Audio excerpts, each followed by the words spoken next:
Muzica este o energie care pleacă de la artist către spectator, către spectator, dar către spectator. E un har, iartă-mă că te întrerup, e un har care ți-l dă bunul Dumnezeu. Exact, da. Totul despre vine asta de acolo de sus. Aș vrea să vorbim, să vedem cât e talent, cât e muncă, ce înseamnă din punct de vedere stilistic, din punct de vedere al creației, ce înseamnă muzica lăutărească, cât de mult intră ea în sufletul omului. Spunem, muzica lăutărească o poți învăța și la o școală sau e musai să te naști într-o familie de lăutari? Adică se învață mai mult sau se fură mai mult? Părerea că muzica lăutărească se fură. Se fură. Se fură. Orice lăutar, cât ai fi tu de înzestrat la Dumnezeu. Și poți să te duci la... Asta e părerea mea personală, nu vreau să deranjez pe nimeni. Poți să te duci la conservator, poți să te duci oriunde. Dacă n-ai mirul ăla de la Dumnezeu și nu simți să ai în sânge, da? Lăutăria, degeaba. Asta e părerea mea, nu vreau să deranjez pe nimeni. Sunt mulți băieți școliți. Sunt mirul, adică talentul de a cânta muzică lăutărească. Talentul și harul care ți-l dă Dumnezeu. Asta e părerea mea personală. Da. Și nu există lăutar. Nu există lăutar care să nu fure ceva, ori de la ăla, de la ăla. Ți-a plăcut o parte la ăla. La un copil, mergi pe stradă, da? Uite, exemplul meu. Am furat o parte de la un bătrân lăutar care eram cu el la biserică. Ne-am nimerit la biserică, am plecat de jos de acolo. Am mers câte 5 km, 6 km până la biserică, cu acordionul în brațe și nunta 50-60 de familii înaintea mea. Asta era, n-am ce să faci. Și mi-a plăcut mie o parte la un lăutar bătrân, la țară, și la un moment dat nu prea am dat importanță. Dar mi-a plăcut partea aia, m-am dus mai încolo, am făcut tăiere, am găsit, gata, bună. Hai că merge, joacă lumea după aia. Eu provin dintr-o familie de lăutari care, știi și tu și știm toți lăutarii din garda veche, se duceau la nunți, se duceau cu trenul, cu căruțele. Acum ne urcăm în mașină, am cântat 3, 4, 5 ore, gata, sunt obosit, am venit acasă. Este foarte frumos, pentru că înseamnă că s-a făcut un progres în ceea ce... Un progres, îți dau dreptate, înglezii îți dau dreptate, dar să nu uităm că orice lăutar, ca lăutar vorbesc, da? Dacă nu te împini și nu te duci și cânti la nunți alea grele, alea de țară, acolo prinzi experiență.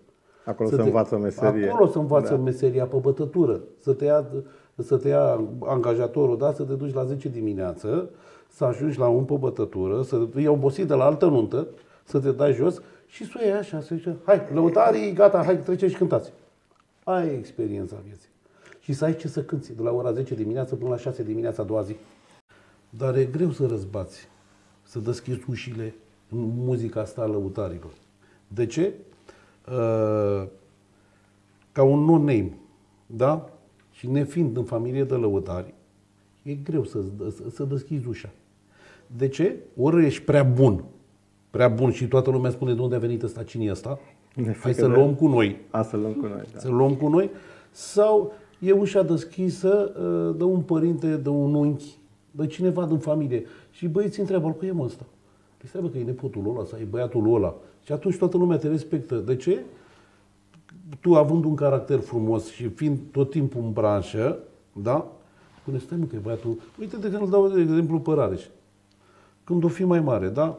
Și îl iau unde pot să-i deschid o ușă, a fost cu mine și la berărie, a fost și la Riviera Park, acum avem spectacole, mâine mergem la o televiziune, da? Eu încerc să-i deschid lui o ușă.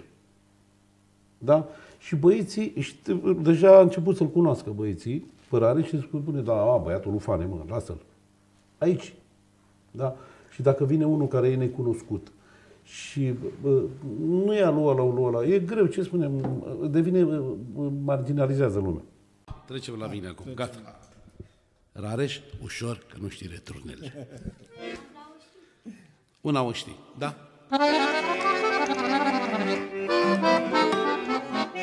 Și hai să cântăm vechituri. Da? Exact, da.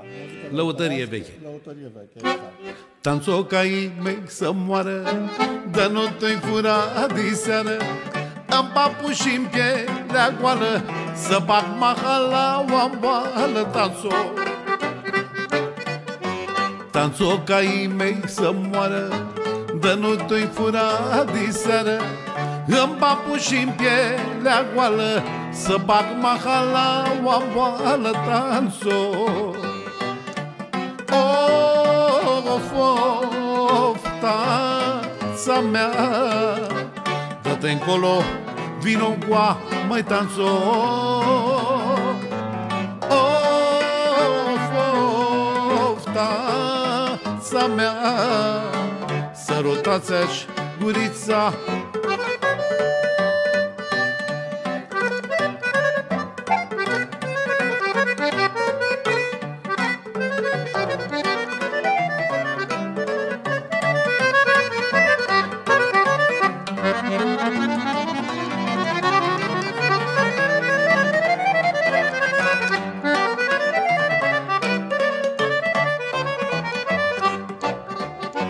Am avut și eu o tanța și-am trimis-o la Constanța, și-a venit cu ceas la mână și cu burda la gură, tanțo. Tanțo, dă-i, erai cinstită, acum erai fericită, aveai casă și copii și la ce suta de mii, măi tanțo. Of, of, tața mea, sărutați-aș gurița, măi tanțo. Of, of, tața mea, sărutați-aș gurița, măi tanțo.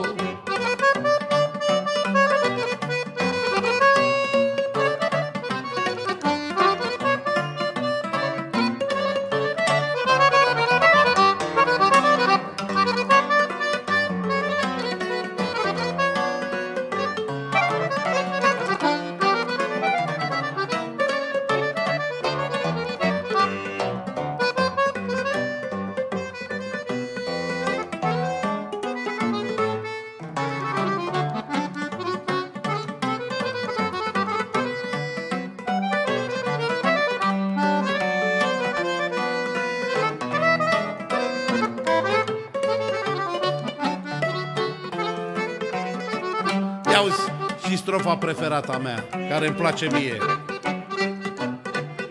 Ridică, tanțo, piciorul, ca să-ți văd televizorul.